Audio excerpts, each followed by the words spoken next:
கர்த்தர் ஸ்தோத்திரம். சென்னையிலேருந்து ஒரு குடும்பம் வந்திருந்தாங்க.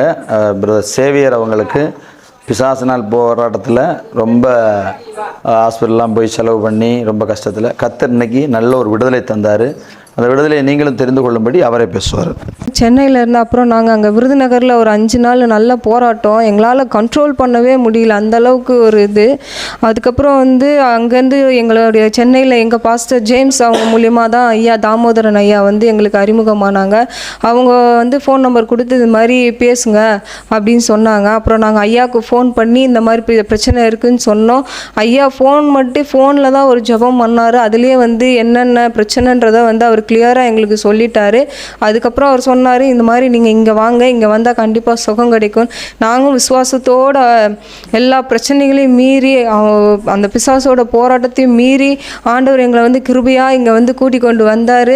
நாங்கள் இன்றைய தினத்தில் இங்கே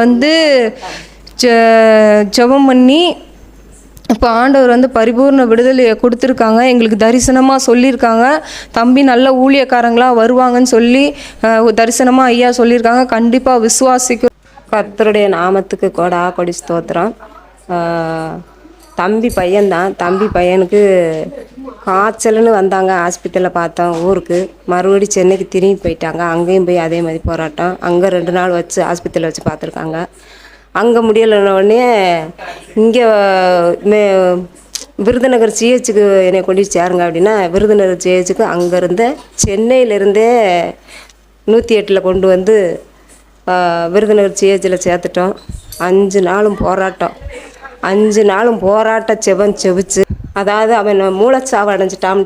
பிசாசு ஏமாற்றி அவன் மூளைச்சாவு அடைஞ்சிருக்கான் அப்படின்னு சொல்லி பிசாசு ஏமாற்றி என்ன செய்தாம்னா, அவனுடைய உடலில் உள்ள உறுப்புகளெல்லாம் அவனாக தானம் பண்ணது மாதிரி பிசாசானவன் உள்ள கிரிகளை செய்தான். அப்போ அது எனக்கு வெளிப்பட்டது. ஏசு ராஜாவே, நீங்கள் அந்த உடலை படைச்சிங்க, அதுக்கு அந்த எலும்பை உண்டாக்குனீங்க, அதுக்குள்ளே நரம்பையும் நீங்கள் உண்டாக்குனீங்க, அதுக்கு தசைகளையும் உண்டாக்குனீங்க. அந்த ஆவி ஆத்மாவை நீங்கள் கொடுத்த ஜீவன், அது உங்களுடைய ஆவி ஆத்மா உங்களுடைய பாதத்தில் வைக்கிற இந்த காரியம் இந்த இடத்துல நடந்துடக்கூடாது.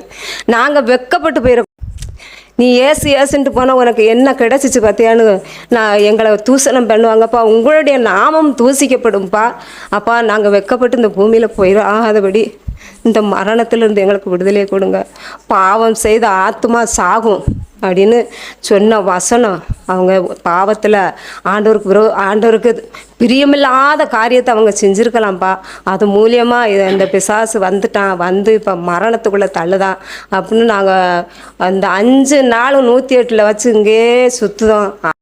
அதே மாதிரி நானும் கூட ரட்சிக்கப்பட்டு 10 வருஷம் ஆகுது. ஆனால் அந்த 10 வருஷத்தில் ஒரு நாள் கூட இந்த பரிசுத்த ஆவியினோட அந்த அனுபவத்தை நான் பெற்றதே கிடையாது. ஆனால் இன்றைய தினத்தில் ஆண்டவர் என்னோட அந்த ஆவினால் நிரப்புனார் என்னை. அதை நான் உணர்ந்தேன். அது என்னோட லைஃப்பில் இது ஃபஸ்ட் டைம் அனுபவம். அதே மாதிரி எங்களுக்கு 6 வருஷமாக குழந்தையும் கிடையாது.